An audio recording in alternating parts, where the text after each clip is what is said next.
200 units, pucha, hindi ko na tinitingnan yung sahod ko na 15K. Pumasok ba? Kahit di na. Pumasok ba? Kahit di na. Magkano tubo mo doon? Yung abang ka. 5K Per watch. 5K per watt. 5K per watch. Doon na mga nagsi-7K, may nag-8K margin. Oo, meron siyempre yung mga tataas, yung mga tag-35, 40K, siyempre, yung margin, pinoproportion ko naman. Hanggat sa one time, dumating yung yung shipment ko. Tuwan-tuwa ako to, sabi ko, yayaman na ako eh. Pagkatok doon, pagdala ng pucha, letter from customs. Sinisingil na ako ng tax sa lahat ng mga pinadala ko dati. Sabi ko, ano to, ba't biglang may tax? Eh, yung tax equivalent to 5K na. Sabi ko, shit, wala na akong kikitain. Per watch. Parang wala na akong kikitain nito. Ayoko na, sabi ko. Ang ginawa ko, nag-email ako sa Steinhardt, Germany.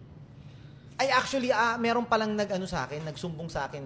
Kasi meron lang isang authorized dealer dito rin sa Pilipinas na nagdi-distribute ng Steinhardt na yon. Iyakin pa rin. Kasi hindi niya ma-market, ang tagal nang nasa kanya yung Steinhardt, ang tagal nang nasa kanya yung Steinhardt na brand, siya yung authorized dealer dito sa Greenbelt siya nun eh. Oo. Ay, Chrono Class data. Bilihan na speaker. Bilihan na speaker. Ay, Chrono Class ata yun. Sa Greenbelt. Greenbelt 5.